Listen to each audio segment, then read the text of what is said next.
হরে কৃষ্ণ। আশা করি ভালো আছেন সবাই। শ্রীধাম দর্শন ব্লগে সবাইকে অভিনন্দন জানাই।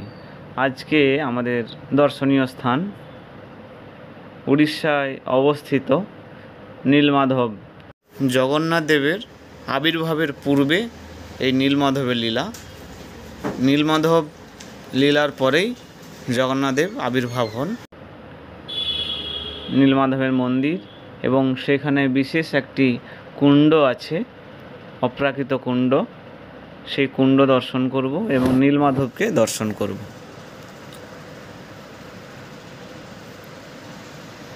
উড়িষ্যার শ্রীধাম পুরী থেকে যাওয়ার যে নীলমাধবের রাস্তা, সেই রাস্তা, সেই পথের অপরূপ দৃশ্য। চারপাশের দুই দিকে মাঠ, পাহাড় এবং মাঝখান দিয়ে ছোট রাস্তা, খুব সুন্দর। যেতে অনেকটা সময় লাগে, প্রায় ঘন্টা 5 মতো লেগেছিল। বাসে করে যাচ্ছিলাম, আমরা একটা গ্রুপে ছিলাম, প্রায় 50 জন মতো সেই সময়। আর নীলমাধব হচ্ছেন, তার লীলা একসময় পুরীর রাজা প্রতাপরুদ্র, তিনি একসময় শুনতে পেলেন যে তার রাজ্যের কোনো একটি জায়গা আছে, সেই স্থানে একটি কুণ্ড আছে। সে কুণ্ডের মধ্যে যদি কোনো কিছু পড়ে যায় তার স্বর্গপ্রাপ্তি বা গোলক প্রাপ্তি হয়, এবং সেইখানে কেউ যদি গল্প করে, সেই গল্পও নাকি হরিকথা বা ভগবানের কথার মতো তার যে ফল পাওয়া যায়, হরিকথার ফল সেই হয়। এবং সেখানে যদি শুয়ে থাকে বা ঘুমিয়ে থাকে, তাকে দণ্ডবোধ বা প্রণামের ফল পাওয়া যায়। সেই জন্য রাজা তার রাজ্যের যে রাজ্যবাসীকে এবং মন্ত্রী সভাসদকে বললেন যে সেই স্থান খুঁজে বের করতে, কিন্তু কেউ সেই স্থান খুঁজে পেলেন না। সর্বশেষে তার মন্ত্রী বিদ্যাপতি, তিনি প্রতিজ্ঞা করলেন যে মহারাজ, আমি প্রতিজ্ঞা করছি যতদিন আমি সেই স্থান খুঁজে না পাবো ততদিন আমি আপনার রাজ্যে ফিরবো না বা আপনার সামনে আসবো না। সেই মতো বিদ্যাপতি সেই স্থান খোঁজার জন্য বেরোলেন। খুঁজতে খুঁজতে একদিন উড়িষ্যার কটক জেলার কন্টিলো নামক জায়গাতে তিনি, নীলগিরি পাহাড় আছে সেখানে, সেই পাহাড়ের পদতলে নিচে এসে উপস্থিত হলেন। সেই সময় দেখলেন সেই পাহাড়ের নিচে কিছু গ্রাম আছে, একটি শবর গ্রাম, শবর জাতির গ্রাম। সেইখানে শবর রাজা বৃষাবসু থাকতেন এবং তার সঙ্গে তার অপরূপ সুন্দরী কন্যাও ছিল। সেই সময় শবর রাজা বাড়িতে ছিলেন না, তার মেয়ে ছিলেন। তখন বাড়িতে অতিথি এসে দেখে তিনি তাকে বাড়িতে বসতে দিলেন এবং অতিথি আপ্যায়ন করলেন। বললেন যে বাবা এখন নেই, বাবা বাইরে গেছেন। কিছুক্ষণ পরে যখন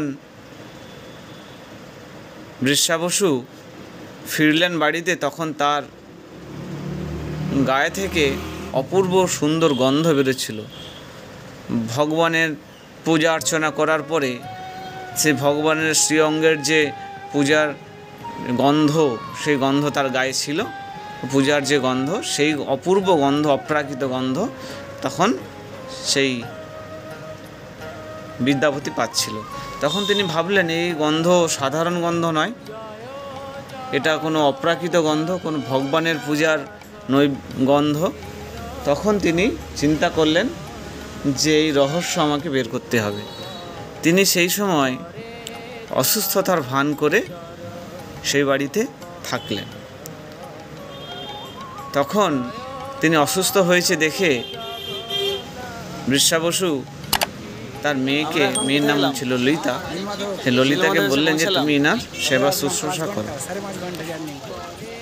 এখন নীলমাধবের কাছে যাওয়া হবে, তাই তো?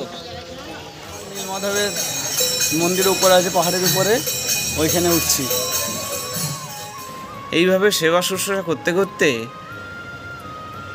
ললিতা এবং বিদ্যাপতির মধ্যে নিজেদেরকে খুব পছন্দ হয়ে যায়, তার ফলে তারা বিবাহ করে। এরপরে কিছুদিন থাকতে থাকতে কিন্তু বিদ্যাপতির তো একটাই উদ্দেশ্য যে সেই স্থান তাকে খুঁজে বের করতে হবে। তিনি দেখছেন তার শ্বশুরমশাই বৃষা বসু প্রতিদিন কোথাও যান এবং ফিরে আসেন। ফিরে আসার পরে তার গা দিয়ে অপূর্ব গন্ধ বেরোয়। সেই সময় তিনি ললিতাকে বললেন যে তোমার বাবা কোথায় যায়? বাবা নীলমাধবের পূজা করতে যান নীলগিরি পাহাড়ের উপরে। তিনি তখন বললেন যে আমাকে সেখানে নিয়ে চলো, আমি দেখতে যাব। তখন ললিতা তার বাবাকে এই সমস্ত কথা বললেন। তখন তিনি তার মেয়ের কথা ফেলতে না পেরে তিনি তখন বললেন যে আমি নিয়ে যেতে পারি, তবে একটা শর্ত আছে। কি শর্ত? না, আমি চোখ বেঁধে নিয়ে যাব, ওখানে গিয়ে দর্শন করবে, আবার চোখ বেঁধে আবার বাড়িতে নিয়ে আসবো। তাতেই সেই শর্তে রাজি হলো। এবং এই মন্দিরের পাশে আছে মহানদী, বিশাল নদী, আর এই হচ্ছে নীলমাধবের মন্দির। ইনি হচ্ছেন নীলমাধব। জয় নীলমাধব। এবং এই নীলমাধবের পদতলে চরণের কাছে গঙ্গা প্রবাহিত হচ্ছে। ওখানকার যে পুরোহিতরা বা পাণ্ডারা ছিলেন তারা বললেন, এই জন্য নীলমাধব ওইখান থেকে আমরা সবাই চরণামৃত গ্রহণ করলাম।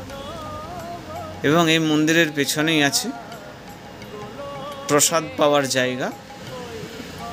দুপুরবেলায় গেলে এখানে 100 টাকার বিনিময়ে সেবানুকূল্য দিয়ে এখানে প্রসাদ পাওয়ার সুব্যবস্থা আছে। 10 জন, 12 জন, 20 জন, 50 জনের কোনো অসুবিধা হয় না। এখানে সবাই পেট ভরে নীলমাধবের সুস্বাদু প্রসাদ গ্রহণ করতে পারে। বৃষা বসু সেই কুণ্ডের মধ্যে সেই কাকটিকে পড়ে যাচ্ছে, দেখলেন যে কাকটি পড়ার সঙ্গে সঙ্গে একটা দিব্য রূপ ধারণ করে স্বর্গপ্রাপ্তি হলো। তখন তিনি বুঝতে পারলেন যে না, এই সেই স্থান যেই স্থানের খোঁজ রাজা করছিলেন। তারপরে তিনি মন্দিরে গিয়ে সেখানে নীলমাধবের অপূর্ব রূপ দর্শন করে নিজে অবাক হয়ে গেলেন এবং সমস্ত প্রণাম করে স্তব স্তুতি করার পরে তিনি রাজাকে এসে খবর দিলেন যে সেই স্থান খুঁজে পাওয়া গেছে। রাজা তখন তার বিভিন্ন সৈন্য সামন্তদের সেই জায়গায় এসে আসলেন। আর এই সেই স্থান যেখানে নীলমাধব আছেন। এবং মন্দিরের পিছনে একটি ঘাট আছে, সুন্দর সুপরিবেশ, মহানদী আছে। মহানদীর পাশেই আবার প্রচুর পাহাড়, অপূর্ব দৃশ্য নীলমাধবের মন্দিরের চারপাশ।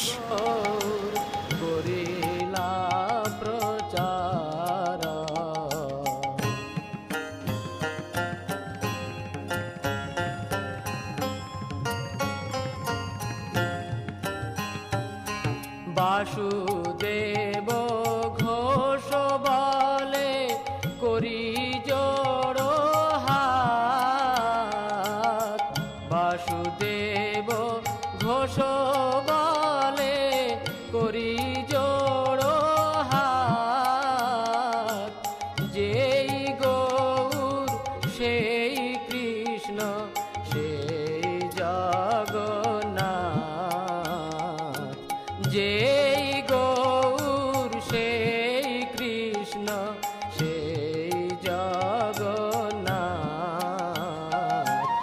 জয় জয় জগন্নাথ সচির নন্দন, ত্রিভুবন করে যায় চরণ বন্দন। জয় জয় জগন্নাথ সচির নন্দন, ত্রিভুবন করে যায় চরণ বন্দন। জয় জয় জগন্নাথ সচির নন্দন, ত্রিভুবন করে যার চরণ